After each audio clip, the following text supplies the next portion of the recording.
3, 3.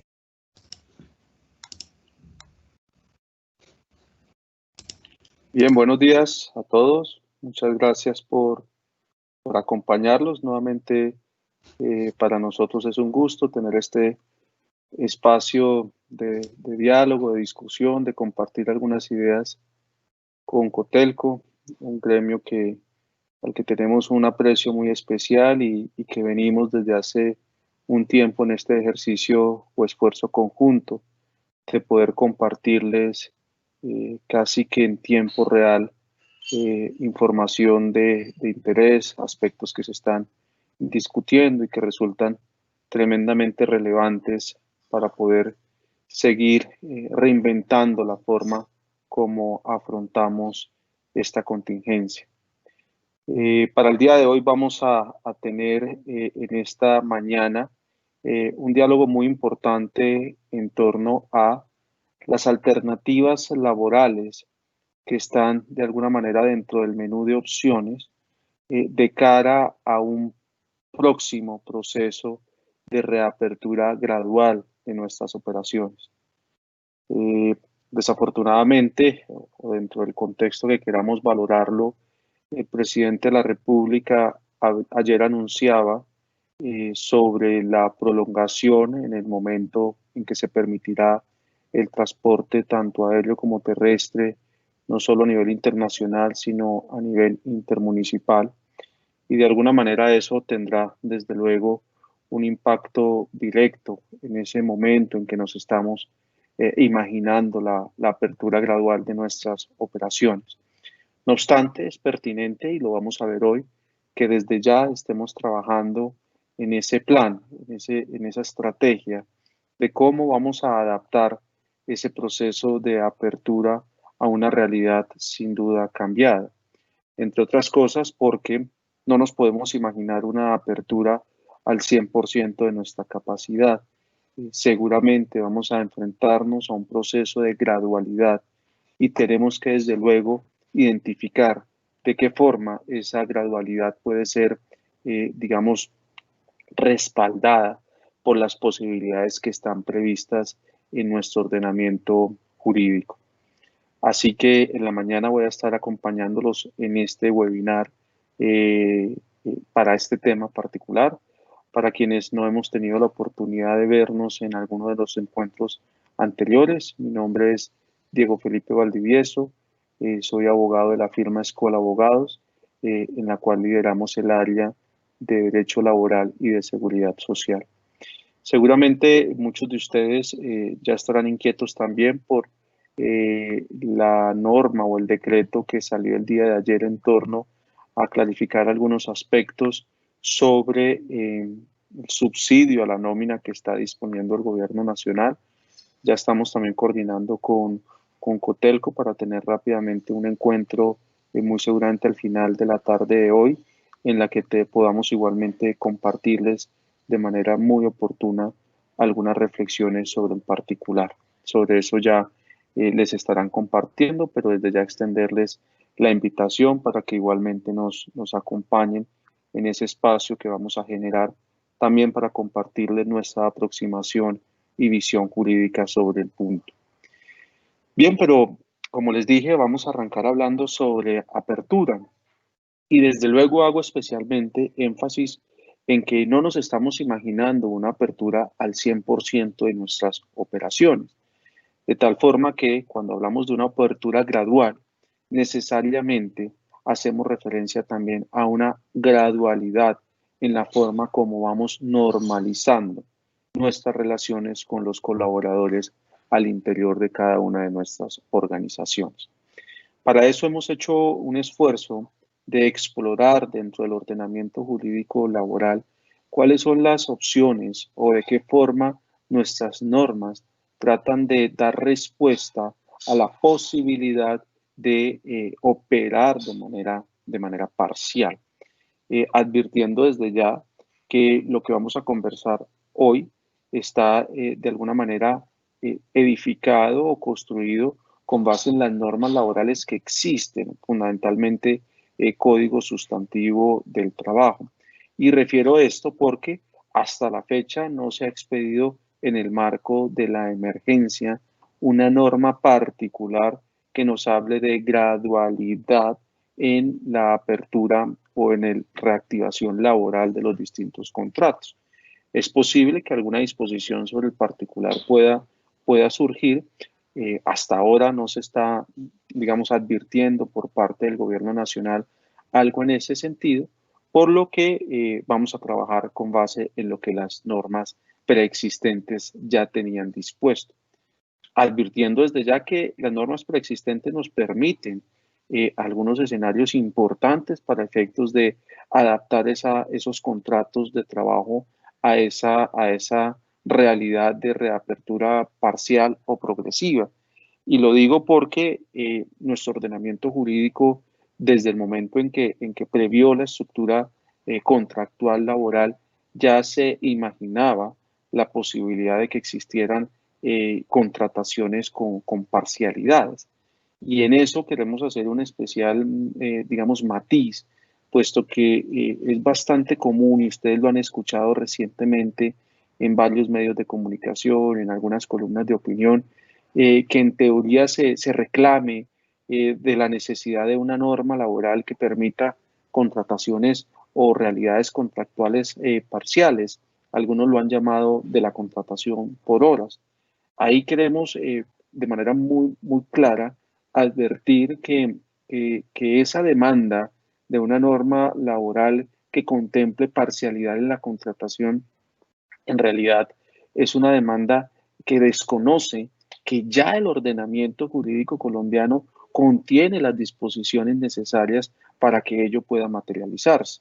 Y de eso vamos a hablar precisamente durante la próxima hora. Lo que sí definitivamente tenemos es una falencia a nivel de las normas de seguridad social, que no han logrado encontrar la forma para adaptar su estructura de cotización y pago de aportes a una realidad parcial o fraccionada de contrato de trabajo. En otras palabras, lo que nosotros vamos a tener que convenir y acordar con nuestros trabajadores, ya tenemos los insumos normativos necesarios para poderlo ejecutar. Lo que vamos a tener es un peso especial en que las normas de seguridad social no han logrado entender o adaptarse a esa realidad contractual parcializada, de tal forma que si bien vamos a poder adaptar nuestras reglas contractuales, hasta que no haya una disposición gubernamental o normativa sobre el particular, vamos a tener un peso de unas realidades de seguridad social que por lo menos siempre nos van a obligar a hacer aportes con base en el salario mínimo legal.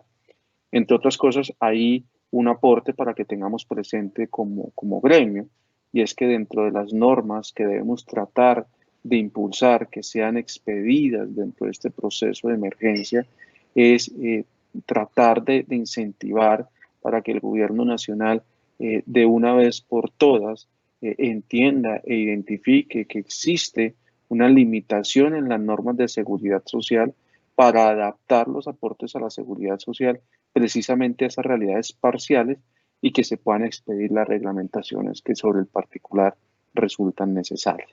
Pero esa es la historia de la seguridad social.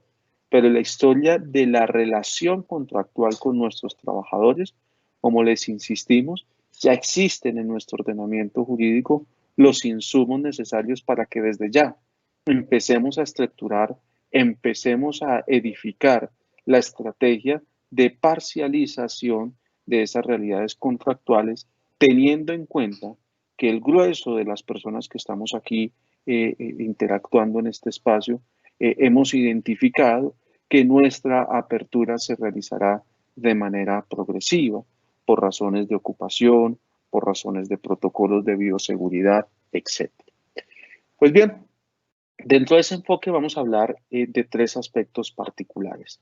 Dos de ellos que están enfocados en el tema salarial. ¿De qué manera adaptar las reglas salariales a una estructura de trabajo parcial? Ese es el primero de los elementos, así que a ello le vamos a dar un buen despliegue en el desarrollo del diálogo de hoy. Y el tercero de los elementos sobre el cual vamos a conversar está en relación con la adaptación de la jornada, Porque hasta ahora, digamos que todos tenemos en la cabeza que yo puedo reducir jornada, eso es correcto. Pero el tema no está únicamente en el concepto de reducir jornada en cuanto a número de horas, sino también en cuanto a la forma como distribuyo o como de alguna manera ejecuto esas horas laboradas reducidas.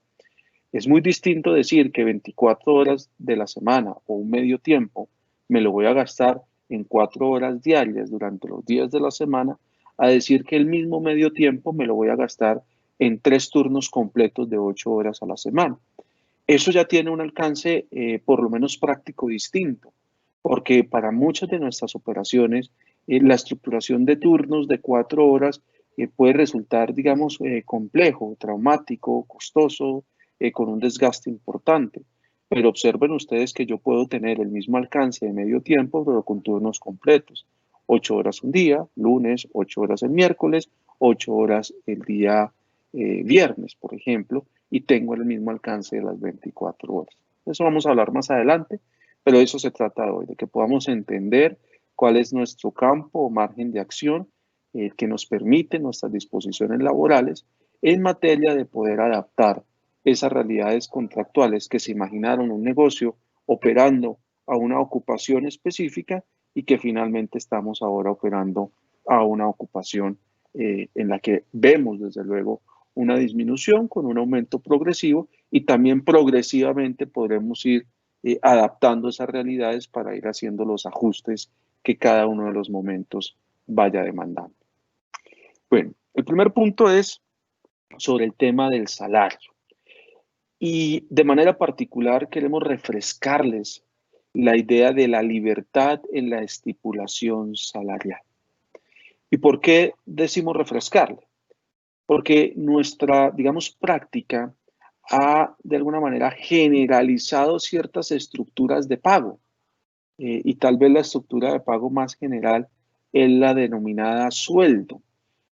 Cuando ustedes escuchen la expresión sueldo, estamos haciendo referencia a una estructura de pago por unidad de tiempo a razón de pago mensual.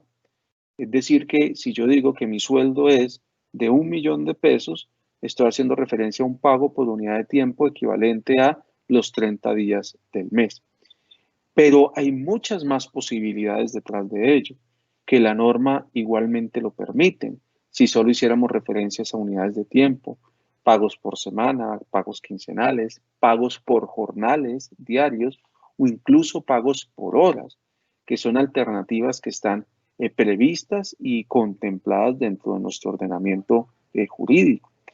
Pero además en esas reglas de estipulación de la libertad salarial, no es el factor tiempo el único criterio válido al momento de generar una condición de cómo calculo el salario, sino aparecen otros componentes en los cuales sin duda vamos a tener que, digamos que esforzar un poco nuestra capacidad de imaginación, porque como estamos tan anclados al modelo de pago de salarios por tiempo, pues nos cuesta de alguna manera poder identificar otras formas de estipulación de la remuneración. Desde luego habrá unas industrias o algunos negocios donde más factiblemente puedan contemplarse este tipo de realidades, otros donde tal vez nuestro escenario de acción no tiene tanta apertura en el menú de posibilidades, pero no quiere decir que no podamos hacer un esfuerzo para tratar de identificarlos a ellos. Pues bien, todo esto se edifica desde el artículo 132 del Código Sustantivo del Trabajo. Ese artículo ustedes lo han leído muchas veces, pero tienden a leer la segunda parte del artículo, no la primera parte del artículo. ¿Y por qué digo que lo han leído muchas veces? Porque en este artículo 132 es donde encontramos las reglas sobre salarios integrales. Así que cuando ustedes buscan dónde está contemplado en el ordenamiento jurídico el salario integral, lo vamos a encontrar en la segunda parte del artículo 132 por una adición que sobre el particular hizo la Ley 50 del año 1990. Pero hoy no quiero que miremos la segunda parte, quiero que miremos la primera parte del artículo 132. Primera parte que está contemplada desde inicios de la expedición de nuestro Código Sustantivo del Trabajo, que hacía precisamente una invitación al siguiente. El empleador y el trabajador pueden convenir libremente el salario o en sus diversas modalidades como por unidad de tiempo, por obra o a destajo y por tarea, etcétera, pero siempre respetando el salario mínimo legal o el fijado en los pactos, convenciones colectivas y fallos arbitrales. Arranco por la última expresión para que eso lo tengamos muy en cuenta y especialmente aquellos hoteles o empresas que tengan reglas convencionales o fallos arbitrales, pactos colectivos, una convención con un sindicato o un fallo arbitral, pues recordar que cuando se analizan este tipo de aspectos tienen que necesariamente irse a mirar los compromisos que ustedes hayan establecido.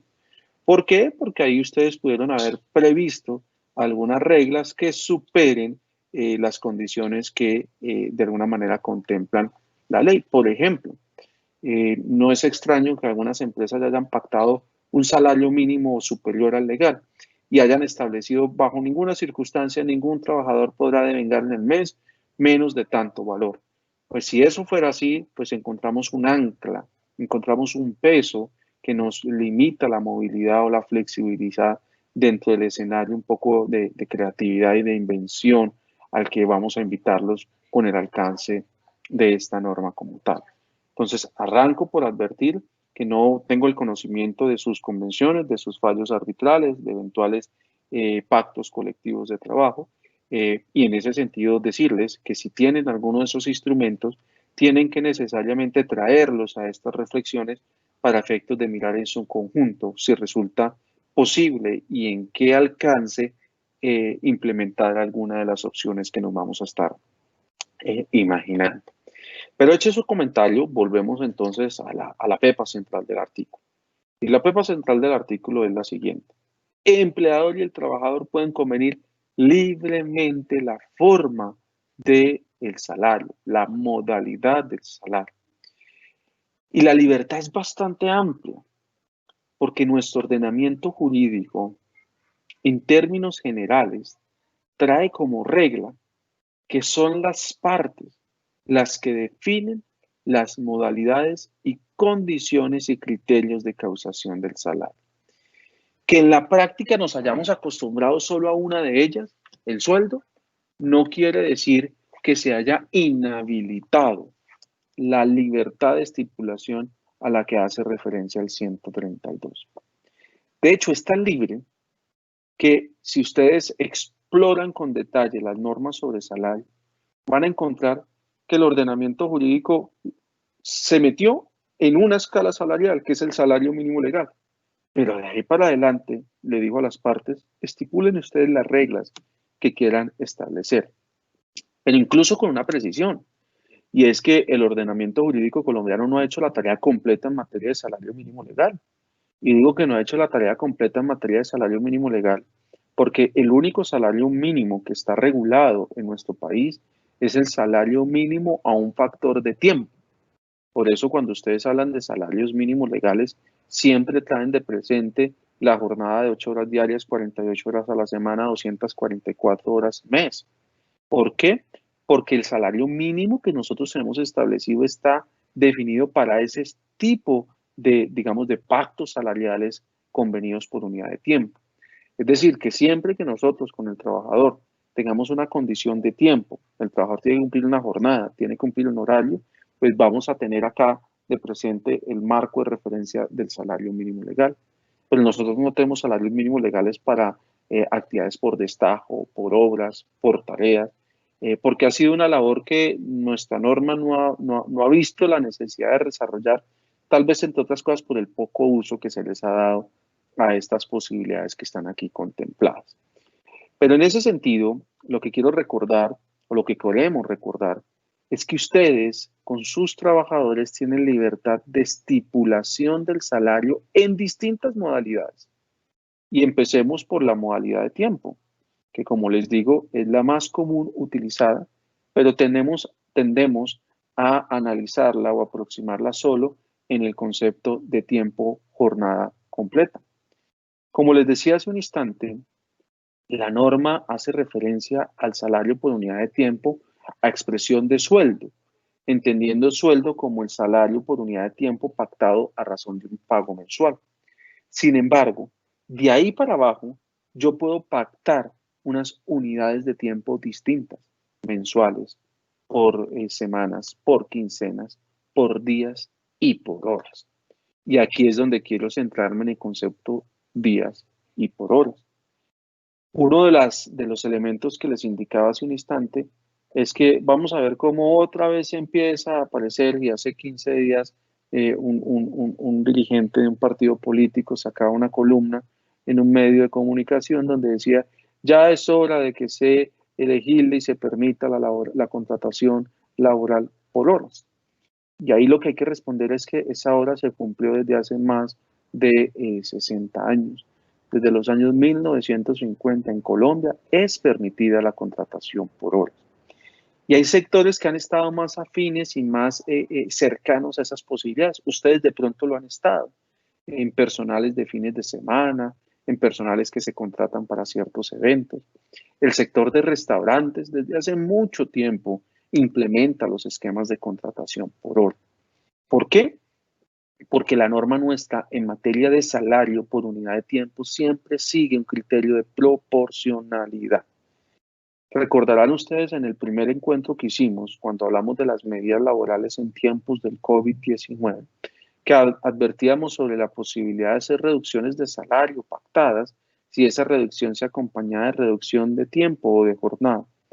Ahí aparecía el concepto de proporcionalidad, que es precisamente el que en estos momentos quiero resaltar. Entonces, válidamente, nosotros podemos modificar nuestros contratos de trabajo para tener una estructura, si fuera por unidad de tiempo, de pago con una condición distinta, no el sueldo mensual, no necesariamente la quincena. Puedo trabajar por jornales o puedo trabajar incluso por pactos de horas diarias. Ahora bien, aquí tengo que hacerles una advertencia y un cuidado. Todo salario tiene que tener incluido dentro de su fórmula de cálculo lo que tiene que ver con la remuneración del descanso dominical y festivo. Sobre esto, nosotros no tendemos a ser como tan detallista, porque cuando hablamos de sueldo, la propia norma dice que en el sueldo está incluido los pagos dominicales y festivos. Por eso el sueldo es por 30 días, con independencia de que en realidad los días laborables dentro del mes serán 21 o 24 días. Pues bien, cuando yo utilizo una estructura de cálculo de salario inferior a un factor mensual, como el sueldo, sino que me voy, por ejemplo, a jornales o a horas de pago de salario, tenemos que tener el cuidado de incluir dentro de la formulación nuestra el pago del respectivo dominical y festivo, porque de lo contrario podríamos estar generando una deuda con el trabajador por no estar reconociendo ese pago a que hace referencia. Y les voy a hacer aquí rápidamente un pequeño ejercicio para que sepan a qué estoy haciendo referencia.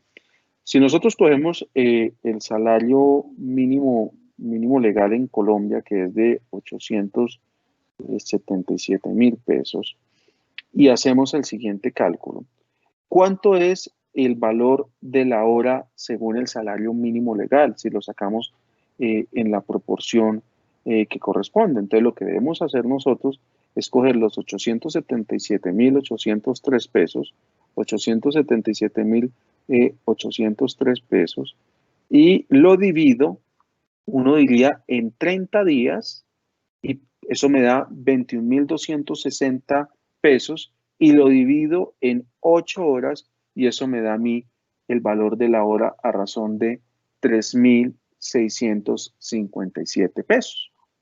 Pues bien, miren un poco a lo que les hago referencia. Ustedes saben que si el sueldo es mensual, el mínimo legal será 877.803 pesos. Pero digamos que vamos a hacer el pago por horas. Y si vamos a hacer el pago por horas, porque simplemente voy a pagarle a la persona la hora efectivamente trabajada, pues el pago, uno diría, de la hora mínima es de 3.657 pesos. Si no tienen en cuenta lo que les acabo de mencionar, de que hay que calcular el pago del valor dominical y de festivo, miren la trampa en la que podrían caer. Supongamos que esta misma persona que se gana 8.657 pesos por hora, trabajara en un día 8 horas diarias. Es decir, que se ganaría 21.260 pesos. Pero cuando yo reviso, encuentro que en realidad esa persona, como le estoy pagando por horas, en la semana trabajó 48 horas.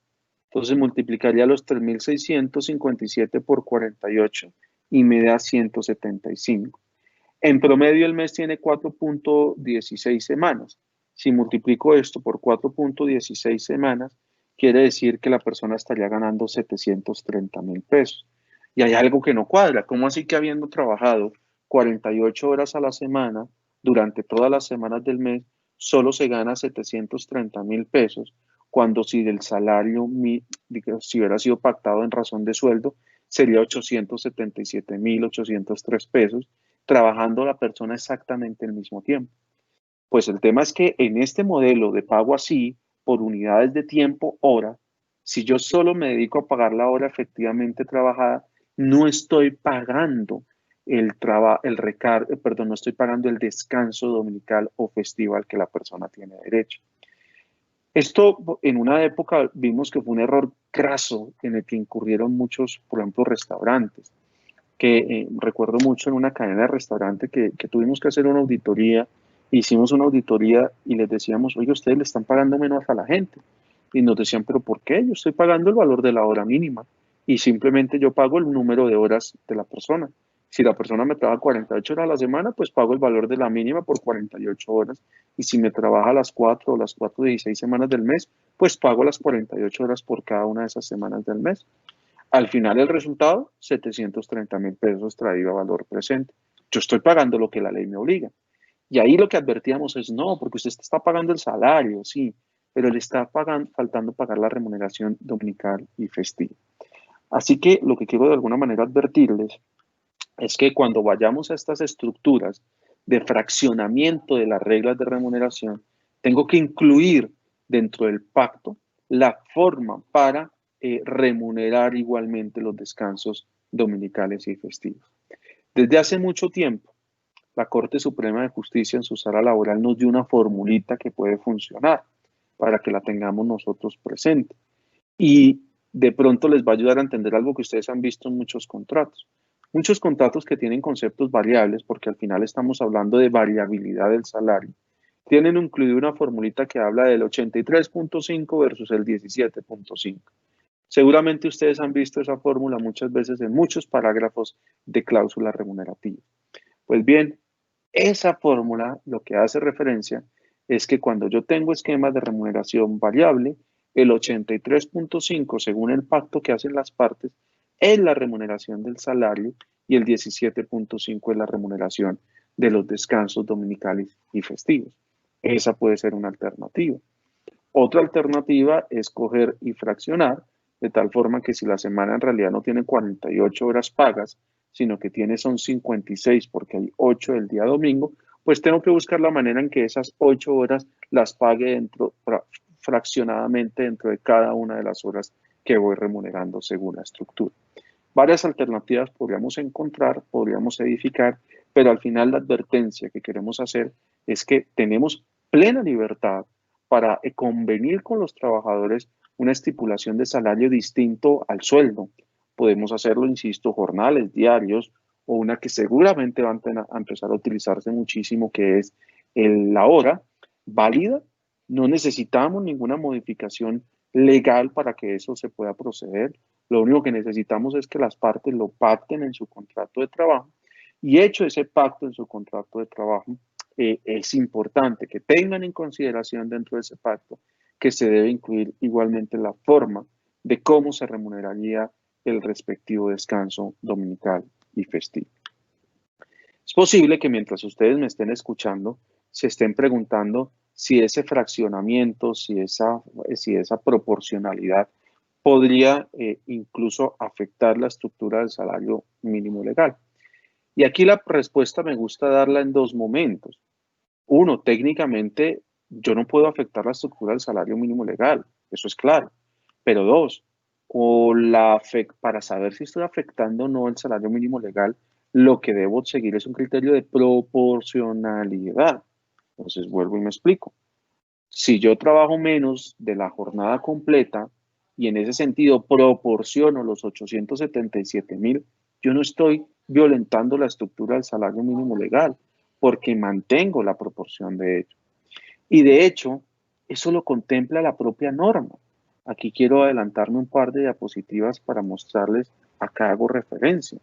Y es que la propia disposición normativa contempla que, a ver, ¿qué se me hizo?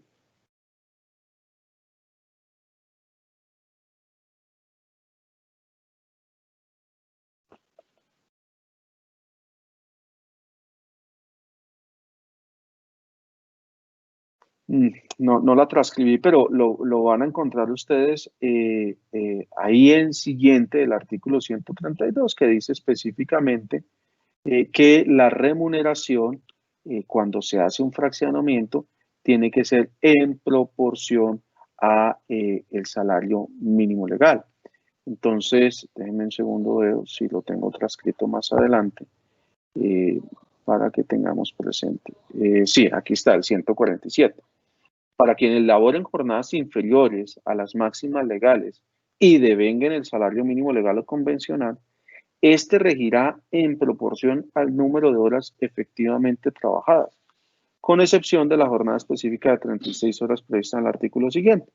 Eso recuerden que es una jornada especial que establece que yo puedo pactar turnos de 6 horas por 6 días a la semana, con la condición de que pagando el salario mínimo legal completo, no me veo en la obligación de pagar ningún tipo de recargo, ni dominical, ni festivo, ni nocturno. Pero más allá de eso, lo cierto es que el artículo 147 expresamente me establece que si yo hago digamos, unas condiciones de fraccionamiento del trabajo a razón de unos tiempos distintos a las jornadas completas, yo no estoy transgrediendo la estructura del salario mínimo legal si adapto la proporcionalidad del pago a las horas efectivamente trabajadas. Entonces aquí quiero insistir mucho que no es un invento nuevo. No estamos pendientes de una reforma laboral para que ello se requiera. Eso es una falacidad, eso es una distracción a saber denominar mal el problema. El problema no es de normas laborales, el problema es de normas de seguridad social, que desafortunadamente frente a una aplicación como esta que dice fracción proporcional, vamos a encontrar el peso que la norma de seguridad social sí me va a decir el ingreso base mínimo de cotización es el salario mínimo legal. Entonces puedo encontrarme con realidades en las cuales yo tengo un fraccionamiento con el trabajador y el trabajador en el mes se ganó finalmente 500.000 pesos, pero la base a la seguridad social tiene que hacerse igualmente sobre el salario mínimo legal. Pero ¿dónde está el problema? No en las normas laborales, no en el código. El problema está en las normas de la seguridad social.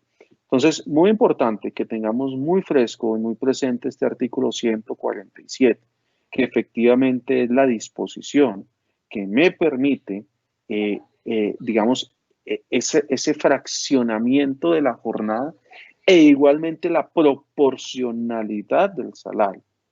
Proporcionalidad que también incluye la estructura del salario mínimo legal. Ahora, el abanico de posibilidades dentro de la libertad de estipulación es muchísimo más amplio. ¿Por qué? Porque no solo me contemplan libertad de estipulación en criterios de unidad de tiempo, mes para abajo lo que quieran, mes para arriba no. En eso la norma sí dice que no puede haber ningún proceso o periodo de pago superior al mes. Es decir, el trabajador como garantía tiene una regla mensual, pero de ahí para abajo yo puedo convenir las reglas que considere necesarias. Pero además, como les digo, el abanico de posibilidades es mayor porque me permite también la estipulación de un trabajo por obra, de un trabajo a destajo o de un trabajo por tarea.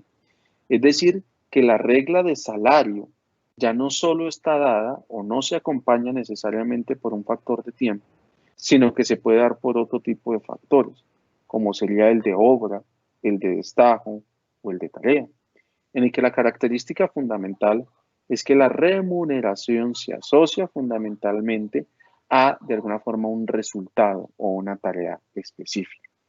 Hay industrias que en esto tienen una experiencia interesante. Por ejemplo, a nivel del sector agrícola.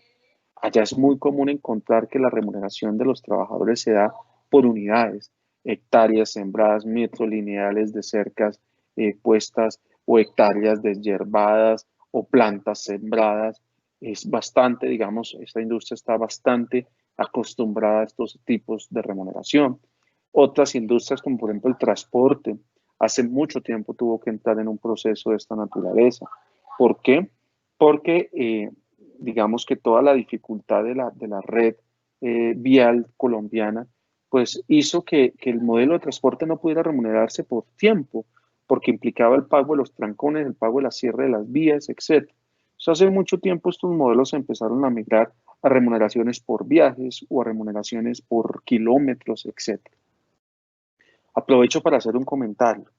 Existe como cierto uso inadecuado de estas expresiones, porque es muy común escuchar, no es que a mí me contratan por obra y entonces lo que me pagan es lo único que me pagan y no tengo prestaciones, no tengo seguridad social. Eso no tiene nada que ver con esto. Aquí lo que estamos haciendo de referencia es una medición del salario por un criterio distinto al tiempo. Ustedes en el sector de hoteles y lo han utilizado, lo que pasa es que no son conscientes, pero por ejemplo, en las áreas comerciales, cuando hablan de pagos por ventas, comisiones por ventas, esto es un modelo de pago variable en el que básicamente lo que se está haciendo es una remuneración por tarea. Ahora, ustedes me podrían preguntar, pero yo debo en estos modelos de obra de estajo de tarea garantizar un salario mínimo. Y aquí la respuesta es deberíamos, pero no tenemos salario mínimo para obras o destajos o tareas. Tenemos salario mínimo para unidad de tiempo. Así que la respuesta más precisa sería, depende. Si ustedes le están exigiendo al colaborador que cumpla unas unidades de tiempo, un horario, una jornada, pues efectivamente ahí nos aparece de referencia la regla del salario mínimo establecido en la ley colombiana. Pero si nosotros no estamos haciendo esa exigencia, y como quien dice, existe un desprendimiento al concepto de la jornada, no necesariamente me aparece a mí el peso de esa regla de reconocimiento mínimo del salario mínimo legal. Esto para decir que yo puedo tener estructuras de pagos por obras, por destajos o por tareas, sin necesidad de garantizar unos mínimos de remuneración, siempre y cuando tengamos presente dos cosas. Uno, un desprendimiento del concepto de jornada. Entonces uno tendría que evaluar si efectivamente hay actividades en nuestro negocio que puedan tener un desprendimiento del concepto de la jornada. Uno. Y dos, hay que tener cuidado que el trabajo gratuito en Colombia está prohibido, el trabajo gratuito subordinado está prohibido. Lo que quiere decir es que mi estructura de remuneración por obra o destajo tarea tiene que quedar tan bien edificada que garanticemos que el trabajo se remunera a la persona. Es decir, yo no puedo tener un modelo de remuneración donde diga, solo le voy a pagar un porcentaje cuando la venta entre, se recaude, y no le tengo ninguna otra connotación porque puede pasar que la persona haga su trabajo, concrete la venta, genere la facturación, el cliente haga uso del servicio, pero no pagó. Entonces uno diría, si en ese caso yo no le pago alguna condición de salario al trabajador, pues en últimas él fue que asumió parte del gran o casi que toda la consecuencia por la pérdida que el empleador tuvo en ese concepto. Así que es apenas común que en estos modelos por obra de destajo o tarea a veces se hablen de gradualidades. Pago tanto si la tarea llega a este momento, pago tanto si la tarea llega a este momento y pago tanto si la tarea llega a este momento. Esa gradualidad también nos permite a nosotros diluir el riesgo, porque es distinto que yo le pague a la persona la comisión completa, así los dineros no hayan ingresados, así de pronto le pago una fracción y yo le voy completando en la medida en que se vayan superando las demás condiciones que allí están establecidas. Entonces tenemos unidad de tiempo por obra, a destajo o por tarea, pero lo que quiero realmente enfatizar o queremos realmente enfatizar es el concepto de la libertad en la estipulación. Es una invitación a la creatividad, es una invitación a que realmente leamos de qué manera se va a comportar o se empieza a comportar nuestra industria, nuestro negocio, dentro de unos contextos absolutamente cambiantes y entendamos que la norma ahí no nos asfixia, nos dice, bueno, reinterpreten sus estructuras remunerativas y readapten sus estructuras remunerativas a estos nuevos contextos y a estas nuevas realidades. ¿Que puedo tener un trabajador que en el mes se gane cero? Sí, dependiendo cómo esté estructurada el modelo. Por ejemplo, si yo tengo una estructura de pago donde lo digo, miro, yo lo que voy a tener con usted es un modelo de trabajo por llamado, en el cual yo lo contrato, usted tiene su seguridad social, pero yo le pago a usted por llamado. Y el llamado es por cada hora de llamado le pago tanto o por cada jornal tanto. En aquellas actividades, en los días en que yo no lo llame, usted tiene libertad para realizar otro tipo de actividades. Eso es importante, porque ahí tendremos que contemplar que yo no puedo limitarle al trabajador la posibilidad de encontrar otras fuentes de ingresos en esos momentos de no llamar. Si yo en el mes no lo llamé, pues tuvo su seguridad social, pero no tuvo pagos. Pero si yo en el mes lo llamé tantas veces, pues haré el pago en proporción a esos conceptos. Entonces ahí es un poco lo que quiero decir. Empieza seguramente, mientras ustedes me escuchan, se empiezan a generar algunas ideas, algunos conceptos. Desde luego tendremos que buscar el espacio para hacer una validación muy precisa de si esos modelos y esas fórmulas que ustedes están imaginando encajarían dentro del respeto de unas reglas básicas laborales, pero la invitación es a eso, es a que repensemos nuestras fórmulas de remuneración. Cuando estemos aperturando, nosotros no estamos en capacidad de aperturar al 100% nuestras reglas contractuales con los trabajadores porque no estamos operando al 100%. Muchos dirán, no, lo fácil o una alternativa es, si ya no opero al 100, si no opero al 40, pues reduzco mi tamaño al 40, es válido. Pero también hay que ver que si yo voy teniendo un plan de progresividad en el cual yo le estoy apuntando que del 40 pase al 50, del 50 pase al 60, que el proceso de pérdida de trabajadores también es un proceso con impacto importante, no solo social, sino también con un impacto importante en términos de esfuerzo de formación, de curva de aprendizaje, de costos de contratación, examen de ingreso, exámenes de retiros, de dotaciones, etcétera. Pues puedo eventualmente decir, pues mi adaptación al 40 no la voy a hacer eliminando el 60% de los puestos de trabajo, sino voy a hacer adaptando el 90 o el 100% de mis puestos de trabajo a una realidad parcial, como sería esta realidad del 40%, acudiendo a estas posibilidades que se están mencionando. Entonces, este es un primer punto sobre el cual quiero hacer especial insistencia. La norma en esto es absolutamente amplia, absolutamente, si se quiere decir, generosa en permitirle a las partes, siempre por acuerdo, la posibilidad de estipular de manera libre las reglas remunerativas. Y eso es lo que ustedes van a encontrar en las distintas disposiciones que acompañan. No solo la ley, porque es que la ley acá no van a encontrar ustedes miles de normas. Van a encontrar el artículo 132 y algún par de artículos adicionales, 147. Pero donde realmente está el espacio es en la aplicación de esa norma en realidades puntuales, haciendo un esfuerzo interpretativo, que es parte del esfuerzo que tendremos que hacer más adelante de una manera conjunta como tal. Bien, otro modelo que quiero hacer referencia en materia de remuneración y del cual ya hemos de alguna manera conversado sobre jornadas, vendremos más adelante, es el tema de la flexibilización o de los esquemas de compensación flexibles.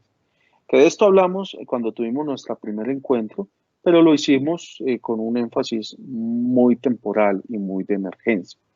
Pero aquí lo que tenemos que recordar es que la Ley 50 de 1990 contempló la posibilidad de que las partes pudiesen flexibilizar las estructuras de compensación. ¿Y qué se entiende por flexibilizar las estructuras de compensación?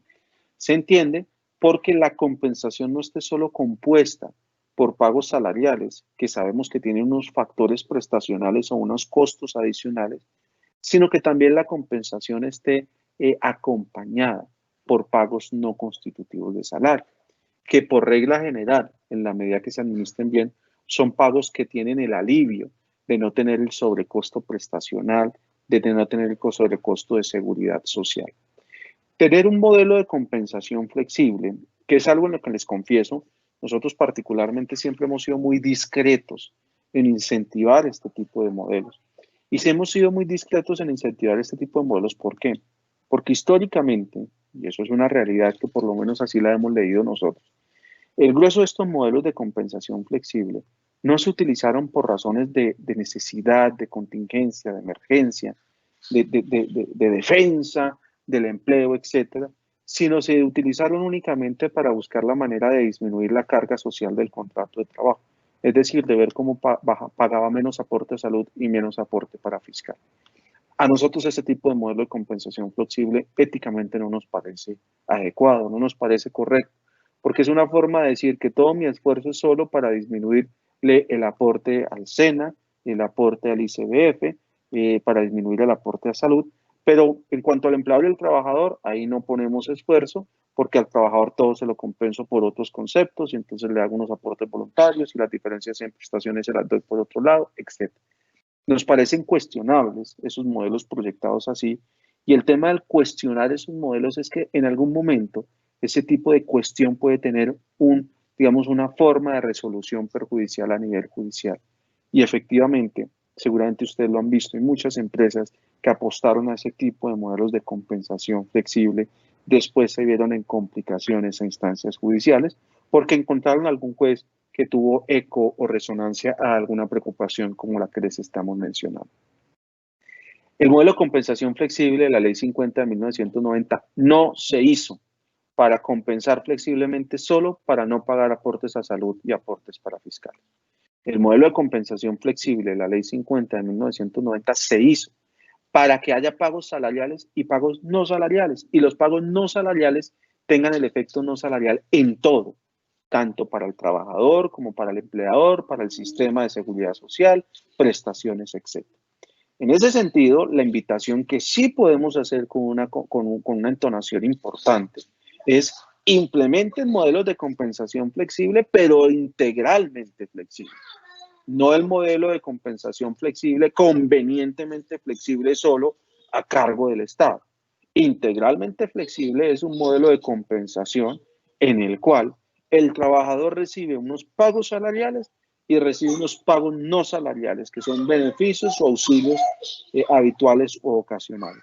Y esos beneficios o auxilios no son salario para ningún efecto. No hagan esfuerzos de buscar cómo le encuentran la comba para que esa parte sí sea salario para lo que corresponde a las partes y no para el Estado, porque esos son los que nos parecen cuestionables y son los que nos parecen que implican perdurar con una sombra de riesgo en la que en algún momento alguna autoridad judicial, administrativa, una UGPP, puede finalmente cuestionarlos. Pero si el esquema de compensación flexible es integralmente flexible, la posibilidad de cuestionamiento es menor. ¿Por qué? Porque un esquema de compensación integralmente flexible tiene dos pasos. Paso 1, las partes convienen reducir el salario. Y ya hemos dicho en varios escenarios y foros que son válidos los acuerdos de reducción de salario. No solo en el contexto vigente de una emergencia, sino incluso sin contexto de emergencia.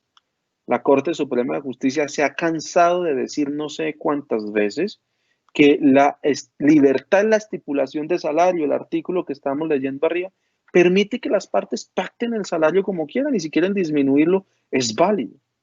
En este momento, mientras hablo de esto, seguramente a muchos de ustedes les empieza a pasar por la cabeza, pero yo he escuchado que no es válido un pacto en ese sentido porque se están disminuyendo garantías. Eso es mito urbano. Es válido el pacto porque la garantía que establece la norma laboral es la del salario mínimo, pero la acompaña con que de ahí para arriba las partes libremente estipulen sus reglas salariales. Así que un acuerdo de compensación integralmente flexible tiene esos dos pasos. Paso 1, acuerdo de disminución de salario. Punto. Y paso 2, las partes crean unos beneficios o auxilios no salariales. Y no salariales para todo. No con todas esas arandelas que algunas empresas de compensación le ponen para tratar de ver cómo compensan la incidencia no salarial de este pago. Eso es lo que nos parece cuestionable.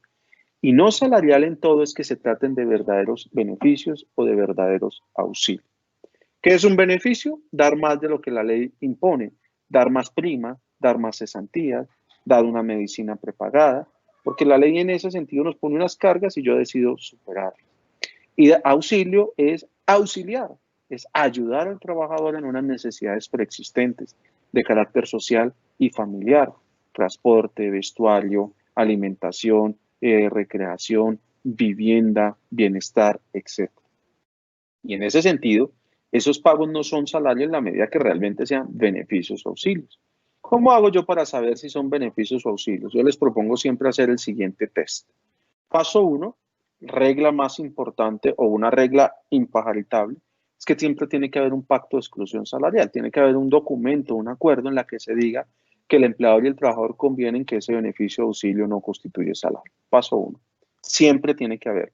Que si tiene que estar escrito o no, pues técnicamente uno dice que no es necesario que esté escrito, pero en la práctica uno dice que esté escrito, porque lo primero que me va a exigir a mí una autoridad es la prueba del pacto de exclusión salarial.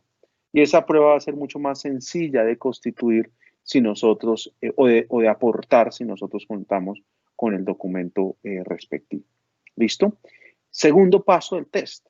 El segundo paso del test es, hagamos una cosa que llamamos el test de conciencia, y es pregúntense ustedes si realmente es un beneficio de auxilio. ¿Cómo me voy a preguntar si realmente es un beneficio de auxilio? ¿Es mi intención ayudar al trabajador o es mi intención quererle remunerar algún esfuerzo particular? Yo no tengo una condición de auxilio si le digo, sé que usted tiene una necesidad de vivienda, pero yo se la ayudo si me vende tanto. Porque en ese caso el pago ya empieza a distorsionarse, porque en realidad no hay una intención de ayuda, sino hay una intención de remuneración. Ahora, esto un poco para decirles que lo normal es que los beneficios de auxilio no tienen un criterio de variabilidad, tienden a ser pagos fijos. Pueden tener criterio de variabilidad, pero hay que analizarlo con mucho cuidado, porque lo que toca que ver es que la variabilidad esté asociado a lo que esté pretendiendo beneficiar o auxiliar. Me explico. Yo podría decir, yo le voy a dar a usted un auxilio de educación equivalente a 100.000 pesos por cada hijo. Pues obviamente, si tengo 3 hijos, 300.000, si tengo 2 hijos será 200.000. Podría decirle, quiero darle un auxilio de transporte por kilómetro recorrido en su vehículo. Esos criterios de variación pueden ser válidos, pero si se dan cuenta son bastante exceptivos en esas condiciones. Entonces aquí la invitación que queremos hacer es que una forma también de adaptarnos a la nueva realidad también es como volver a refundar nuestras estructuras de compensación, y si nosotros no hemos hecho aprovechamiento de esta posibilidad contenida en la Ley 50 de 1990, aprovechémosla, que expresamente me dice que yo puedo acordar con el trabajador el reconocimiento de beneficios, auxilios habituales, ocasionales, siempre y cuando estén pactados como no constitutivos de salario. Mitos que hay, que es que si yo le doy a un trabajador un auxilio no salarial, todos los meses se vuelve salarial. Eso es mito. ¿Y por qué es mito? Porque ahí están confundiendo esa regla con otra distinta, que es la de los pagos ocasionales y por mera liberalidad. Que los pagos ocasionales y por mera liberalidad sí tienen esa connotación de ser pagos muy esporádicos, de muy poca repetición, que no tienen ninguna condición ni ningún requisito previo para su causación. Esos pagos, si se repiten, sí se nos ponen en problema. Pero estos pagos, que son los auxilios y beneficios, no tienen esa regla de repetición. Tan así que la propia norma dice pueden ser frecuentes, habituales o pueden ser ocasionales. Imagínense ustedes que la norma dijera, no, usted puede ayudar al trabajador en la alimentación mensual, pero solo un mes, en los demás meses no tienen por qué ayudar. Cuando efectivamente lo que busca la norma es aperturarnos y decirnos, usted puede tener una estructura de compensación donde le remunera el salario y tocó bajarlo y adaptarlo a una realidad distinta, y otra cosa donde usted le decide ayudar al trabajador, que como sé que aquí ahora estoy impactando, yo quiero ayudarle con un bono de 100.000 pesos para mercar, quiero ayudarle con un bono de 100.000 pesos para servicios públicos, y se lo voy a ayudar todos los meses. Y eso sería una alternativa perfectamente válida. Entonces, ahí un poco la invitación a que contemplemos esas posibilidades. A nosotros nos gusta siempre insistir que los pagos no constitutivos de salario no deben ser la mayoría dentro de la estructura de la compensación. Nos acogemos al límite del artículo 30 de la Ley 1393 de 2010 en cuanto a que esos pagos no deberían superar el 40% del total de la remuneración. Sé que algunos colegas pueden decir, sí, ese límite solo está para aportes a la seguridad social. A nosotros nos parece que razonablemente debemos generalizarlo, como en general los pagos no salariales que recibe el trabajador por estas estructuras de compensación flexible no deberían superar el 40%, que ya es bastante. Antes de la ley 1393 se hablaba de un 30%. Esta ley 1393 nos aperturó y nos permite hoy hablar con bastante solvencia y confianza de un 40%. Y un último comentario sobre la compensación flexible en materia de salarios integrales. A la pregunta de si la compensación flexible en materia de salarios integrales se puede implementar. Y la respuesta es claro que se puede implementar, solo que tendrán que tener en cuenta que siempre el componente, de la remuneración, del componente remunerativo debe respetar el componente de la remuneración mínima integral. Entonces, si yo tengo un salario de 15 millones de pesos y voy a generar una compensación flexible, tengo que garantizar que la parte remunerativa reconozca o garantice mínimo los 13 salarios mínimos legales. Misma reflexión en los salarios cercanos al mínimo. Yo solo podré flexibilizar las partes que superan el salario mínimo legal. En la medida en que yo respete esas condiciones mínimas legales, cuando estoy hablando de salarios por unidades de tiempo, pues yo puedo hacer la flexibilización en los componentes adicionales en ese sentido. Bien, y el último punto sobre el cual queríamos conversar hoy es sobre el tema de la parcialidad de la jornada, de lo cual en realidad ya hicimos una aproximación importante cuando estábamos hablando del salario, pero ahorita quiero hacer énfasis en otro aspecto particular. Cuando uno habla de jornada, uno tiene que hablar de jornada de dos formas complementarias. Uno ha visto la jornada como el cuánto y otro ha visto la jornada como el cómo. Cuando hago referencia al cuánto, hacemos referencia a la jornada en cuanto a cuántas horas tengo. Y cuando hago referencia al cómo, hago referencia a cómo distribuyo o ejecuto las horas que tengo. En ese sentido, yo sé que yo lo máximo que puedo contratar en el cuánto es 48 horas, pero de ahí para abajo nosotros podemos contratar lo que se requiere. Es decir, si yo solo requiero 24 horas, contrato 24 horas, si quiero 30 horas, contrato 30 horas. Ahora, que hay una consideración importante para hacer, y es el concepto de jornada ordinaria y jornada extraordinaria. Porque la norma nos dice a nosotros que la jornada ordinaria es lo que convenga a las partes, y aparte de convenio, la máxima legal. ¿Y por qué este concepto es importante? Porque este es el que me va a marcar el derrotero para determinar la forma como se causan horas extras en una jornada aparentemente reducida. Y esto parece un juego de palabras, pero no lo es. Es muy distinto decir, las partes pactan que la jornada ordinaria es de 48 horas, pero se hará una remuneración por hora, y vamos a los destajos de arriba, evento en el cual, pues si yo trabajo 24 horas, pago 24, si yo pago 25, pago 25, y todas hasta la 48 serán ordinarias. Solo cuando supere la 48 será extraordinaria. Eso es distinto a decir, las partes deciden modificar la jornada ordinaria de trabajo, ya no es de 48, sino será de 24, porque en ese caso la hora 25 sería hora extraordinaria y tendría que pactarla con el respectivo recargo.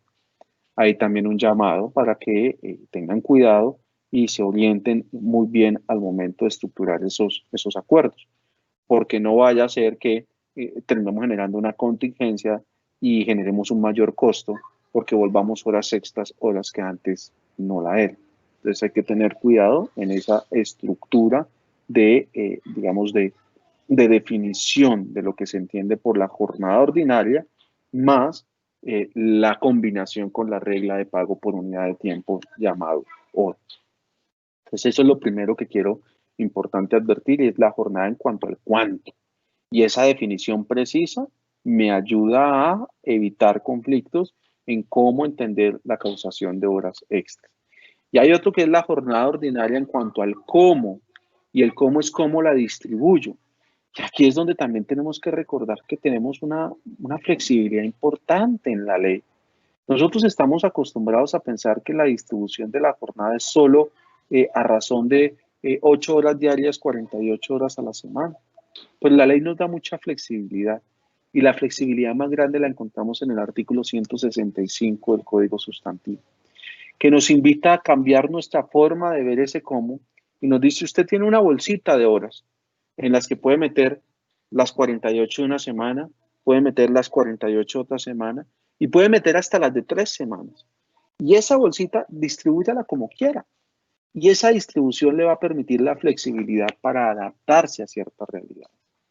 En ese sentido, yo puedo tener, como se los dije arriba, un esquema de medio tiempo en el cual la persona me labore tiempos completos durante unos días específicos en la semana, porque yo no estoy transgrediendo las reglas de proporcionalidad en la distribución de ello. Y esto es importante, porque posiblemente, dependiendo de la estructura que ustedes tengan y el negocio que ustedes tengan, pueden eventualmente prever un aumento de la ocupación más significativo el fin de semana que entre semana. Y en ese sentido yo puedo concentrar el mayor esfuerzo de trabajo de la gente el fin de semana, trabajándome 3 días de 8 horas completos, 24 horas, pero sigue siendo medio tiempo, a pesar de que esté trabajando 8 horas, si las demás días de la semana no está trabajando. Ahora puedo tener 3 cuartos de tiempo, porque lo otro que yo puedo hacer es ir fraccionando de tal manera que voy es incrementando mi adaptación. Arrancamos con un cuarto de tiempo, es decir, arrancamos con un día, una jornada de un día. Después hago el otro sí o lo pacto para que yo pueda irlo aumentando 2 días, 3 días, hasta que yo vaya completando durante un periodo de gradualidad. Porque también un poco lo que queremos anticipar es que no nos podemos volver ahora a la feria de estar suscribiendo otros sí y acuerdos cada vez que vaya a haber cualquier tipo de movimiento. La idea es que con estos conocimientos que estamos teniendo el día de hoy, ustedes se anticipen y puedan de alguna forma imaginarse y contemplar los distintos escenarios para que el documento que vamos a suscribir nos dé toda esta flexibilidad. Entonces, mire, la jornada es de 48 horas, pero yo le voy a tener es un pago por llamado. Usted se compromete a cumplirme los llamados que yo tenga y en la medida que vayamos incrementando los llamados, pues desde luego se me va complementando la jornada completa. Y ahí no tengo que estar haciendo otro CIS porque ya en julio es distinto a agosto y agosto es distinto a septiembre, porque ya voy contemplando esta flexibilidad que aquí se está teniendo. Entonces, muy, muy importante que contemplen esta posibilidad sobre esa aproximación de entender que cómo se distribuye la jornada es bastante flexible, porque me permite, combinando esta regla con las reglas de salarios que dijimos arriba, me permite específicamente poder generar estas adaptaciones que van a ser más que necesarias. Y tengan la tranquilidad que es permitido. No estamos pendientes de ninguna ley. De esto ya se viene hablando. La norma lo contempla, artículo 147. Mucha jurisprudencia sobre el particular que ha entendido que se trata de modelos flexibles en los cuales las partes adaptan las necesidades y la realidad contractual a las necesidades operativas. De eso ya existe el artículo 165, buena jurisprudencia tiene sobre el particular. Ahí la importancia es que tengamos mucho cuidado en la forma como formalizamos estos elementos, reconociendo que hay algo que sigue colgado en el tiempo y es los temas de seguridad social. Tan así que, por ejemplo, ustedes esta tarde van a hablar del subsidio de la nómina, pero según el decreto que salió ayer se dice eh, mínimo tienen que tener un IBC del salario mínimo legal en el mes inmediatamente anterior. Entonces, algunos clientes esta mañana me estaban cuestionando, me decía, Diego, creo que como nosotros hicimos unas parcialidades de jornadas, hay gente que se está ganando 600.000 pesos, no vamos a poder acoger el beneficio para ellos. Yo les decía, hagamos una releída porque les aseguro que esas personas que ustedes le están pagando 600.000 pesos, igual están teniendo el IBC, el ingreso base de cotización, en el salario mínimo legal. ¿Por qué?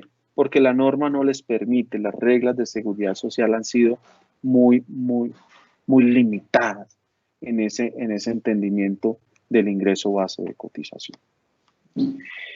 Bien, este es el artículo 165, del cual ya les conversé.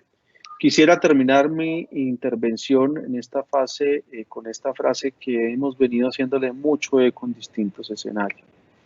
Y tal vez ustedes ya no lo escucharon en varios encuentros.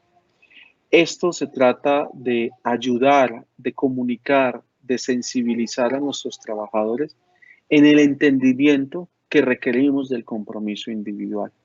Tenemos que romper esa barrera. Muchas personas y muchos trabajadores siguen creyendo que el esfuerzo empresarial es del empresario.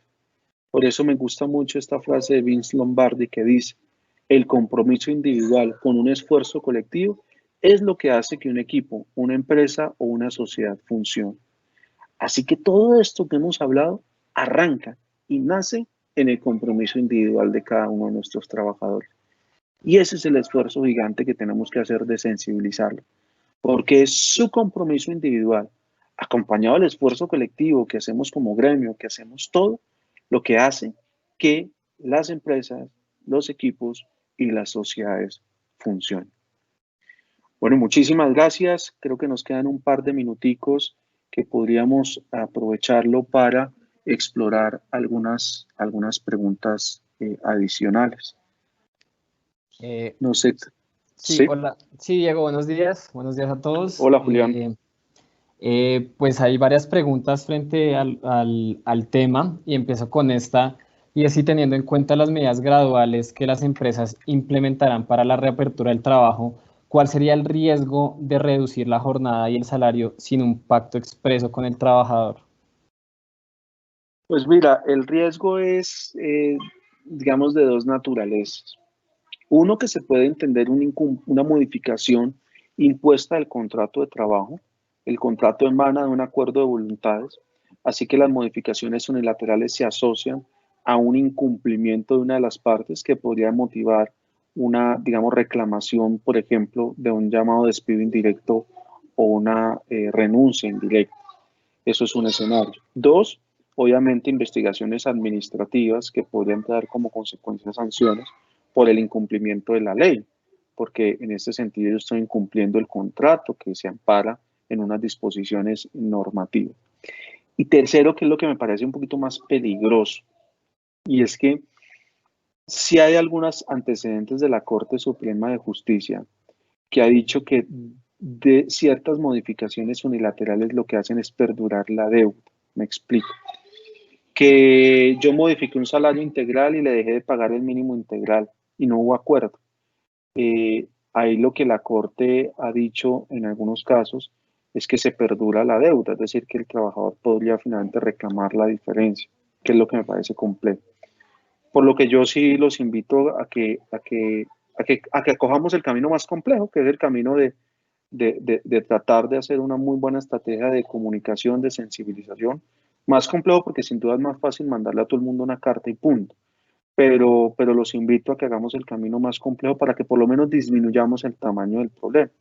Eso es algo que siempre le decimos a nuestros clientes. Disminuyamos el tamaño del problema, que contamos con la aprobación del 80%, del 100%. Listo, ya disminuimos el tamaño del problema un 20% y hacemos una intervención particular para ese 20%. Pero vayamos controlando los efectos que podemos nosotros tener o las contingencias o riesgos que podemos generar con estas circunstancias. Diego, precisamente con lo que usted acaba de comentar, nos preguntan si no habría una violación al principio de igualdad, por ejemplo, si algunos trabajadores se acogen a las modificaciones y otros no, y cómo se puede manejar esa situación en la práctica. Bien, digamos que el principio de igualdad en materia laboral se edifica desde un concepto de igualdad de oportunidades. Y en principio no sí podría advertir algún tipo de violación a esa regla, por lo que lo ideal es que sea por lo menos por rangos. No por toda la empresa puede ser, pero por lo menos por rangos, por niveles, para que personas en condiciones similares mantengan esas homologaciones. Y las personas que no lo acepten tendremos que hacer un abordaje especial, un abordaje particular. Pero no desconozco que pudiera haber ese escenario de discusión sobre la violación del principio de igualdad. Aquí hay de por medio un acuerdo, aquí hay de por medio una estructura sobre ello, eh, por lo que me preocuparía más no en los que aceptaron, sino me preocuparía más por aquellos que no aceptaron, porque de alguna manera hay que resolver ese aspecto particular y pues posiblemente ahí haya que contemplar algunas posibilidades que no son las que necesariamente ustedes estaban buscando, pero que habría que contemplarse, como eventualmente desvinculaciones, etcétera, porque no pareciera justo o equitativo que el esfuerzo de los demás se lo estén consumiendo aquellos que no quisieron aportar. Perfecto. Diego, ¿cómo se podría determinar la jornada máxima cuando se pactan estructuras de salario por horas para la determinación de ese pago por horas extras si las hay?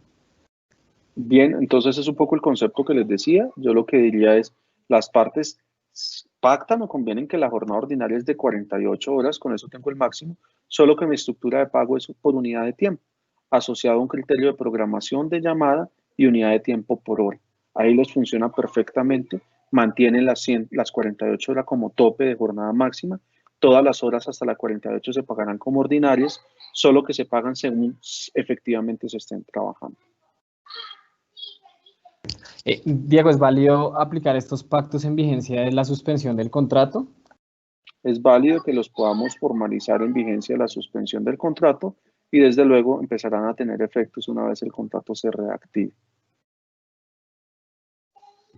Diego, ¿cómo hacer para minimizar los riesgos, por ejemplo, de procesos de fiscalización cuando se integran estos modelos de flexibilización, en particular cuando usted comentaba lo del tema de hacer las estructuras integrales de los modelos? Creo que entre más integral y más de frente se haga, menos riesgo de fiscalización hay. Si yo de frente digo, las partes convienen en un documento aparte reducir el salario, punto, y en otro documento aparte, las partes convienen reconocer estos auxilios o beneficios, ahí realmente el riesgo de un resultado negativo en fiscalización es muy bajo.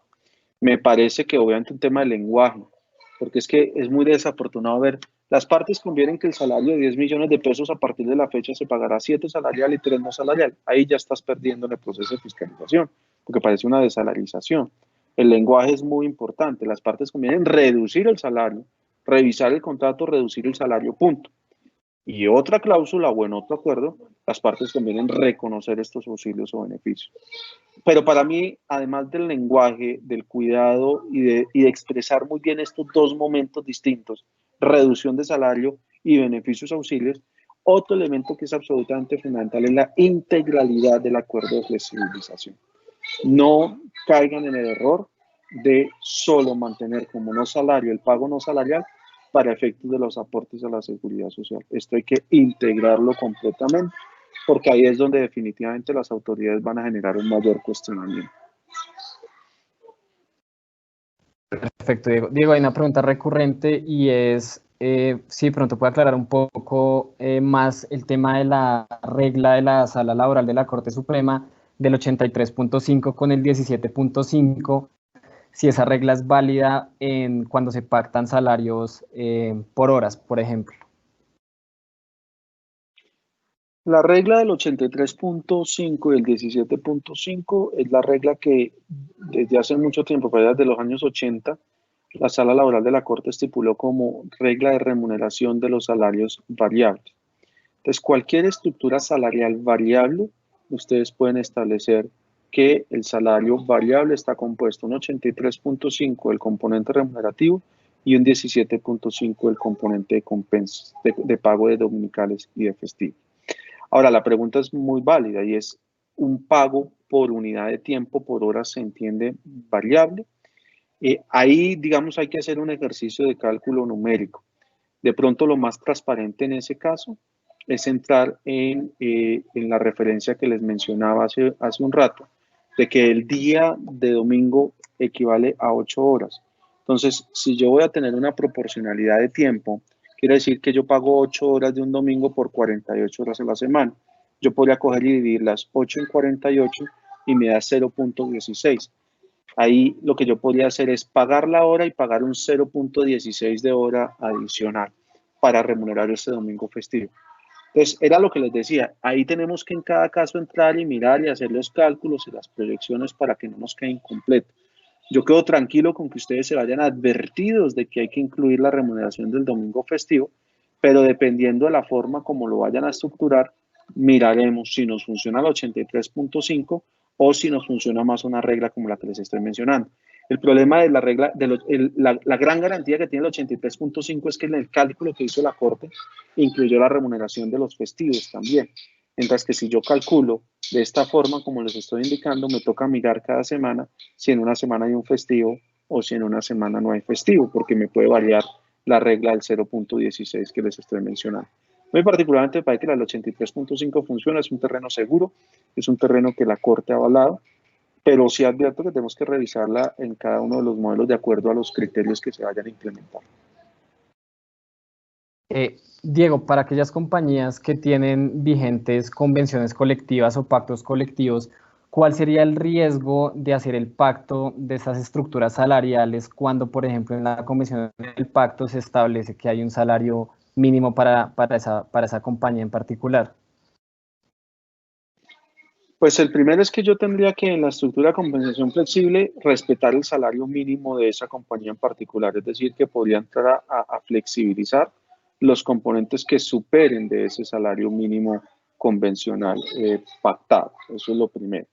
Si definitivamente eso me implica una restricción porque me está limitando la posibilidad de flexibilización, tengo que entrar en un proceso de negociación para hacer una revisión de la convención o el pacto para cambiarlo, porque no es válido el acuerdo individual con el trabajador que vaya en detrimento de lo que está allí pactado, a menos de que se traten sindicatos minoritarios, caso en el cual el trabajador sí puede optar por, digamos, desvincularse de la asociación sindical, posiblemente no lo haga, o en el caso de pacto colectivo puede decir que el pacto no se le aplique porque no se adhiere al mismo. Pero es más traumático, el tema es respeten el mínimo convencional o pactado y si definitivamente eso los asfixia, tenemos que entrar en un escenario de revisión con el sindicato o quien corresponda sobre esa cláusula. Perfecto, Diego. Diego, y la última pregunta frente al tema de jornada es si, por ejemplo, se puede pactar que el día de descanso sea un día diferente al domingo y cómo se haría esa remuneración. Esa pregunta tiene dos aristas distintas.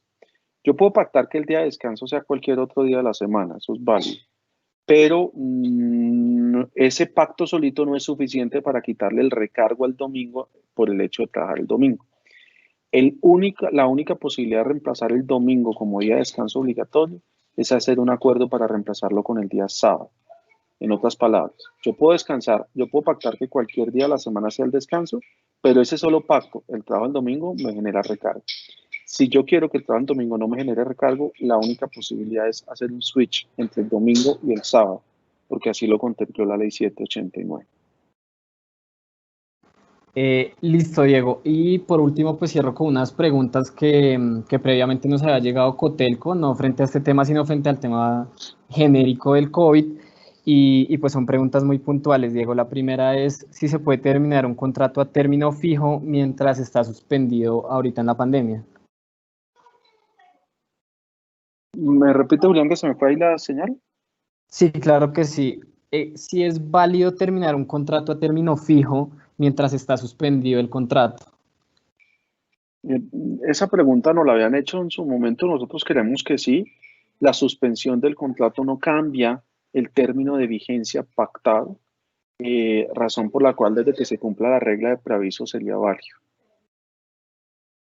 Listo. ¿Y qué pasa en el caso que en vigencia de la suspensión una persona se incapacite y se vence el término fijo? ¿Cuál sería el riesgo, por ejemplo, de terminar ahí ese contrato en Ahí sí incapacidad? tenemos que entrar, ahí sí se tiene que entrar a evaluar si esa incapacidad pudo haber generado una regla de estabilidad laboral reforzada, caso en el cual en esa ponderación de derechos terminaría primando la estabilización por encima del término fijo pactado. Entonces, sí hay que entrar a valorar de qué tipo de incapacidad se trata, si es una circunstancia que pueda traducir en una limitación funcional y sustancial para poder desempeñar el cargo contratado. Y en ese caso, sí se podría, en ese caso sí tendríamos que advertir que estaría llamado a prevalecer el fuero. Perfecto, Diego. Y termino con esta pregunta de cuáles son sus recomendaciones para la reapertura de funciones de ciertos trabajadores. Por ejemplo, algunos hoteles están pensando en llamar a algunos trabajadores, a otros no. ¿Cuáles serían sus recomendaciones para determinar cuáles ya pueden empezar a asistir pues, directamente a ejercer sus funciones y otros no? Pues yo creo que aquí tenemos que armonizar un poquito con todas las reglas sobre bioseguridad.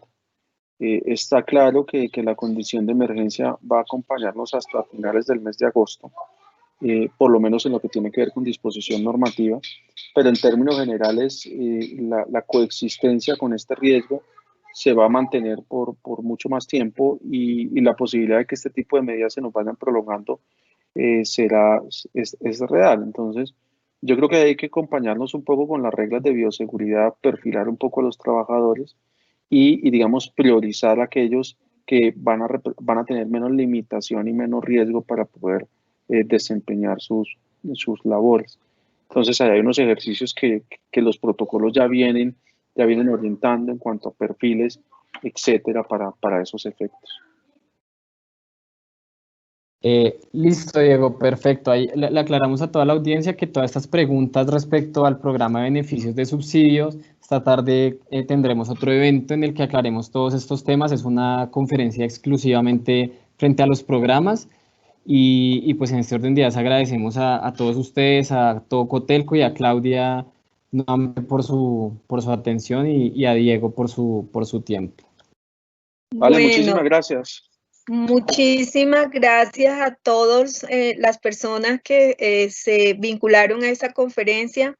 Por supuesto, nuestros agradecimientos y reconocimientos mutuos para el Grupo de Abogados Escola, en esta oportunidad muy puntualmente al doctor Diego Valdivieso, sobre el cual nos han enviado varios chats internos, doctor, expresándole su admiración y la claridad en todos sus temas, exponiendo también un agradecimiento por el apoyo del doctor Julián. Y bueno, como bien lo anotaba el doctor Diego Valdivieso, en las horas de la tarde, abierto para todo el público, tendremos el encuentro laboral específicamente sobre el tema del apoyo, del programa del apoyo al empleo formal. Les estaremos en breves momentos enviando por todas nuestras redes sociales el link para esa conexión. Doctor Valdivieso, nos están pidiendo nuevamente los datos de Escola y el contacto de ustedes. Se los enviaremos también y quedó, creo que en la primera filmina que usted nos presentaba. De todas formas, también les estamos indicando que esta conferencia queda disponible también para todos ustedes, para que la puedan compartir o repetir a todos en cualquier momento. Muchísimas gracias desde Cotelco para Grupo Escola y para todos los que estuvieron presentes.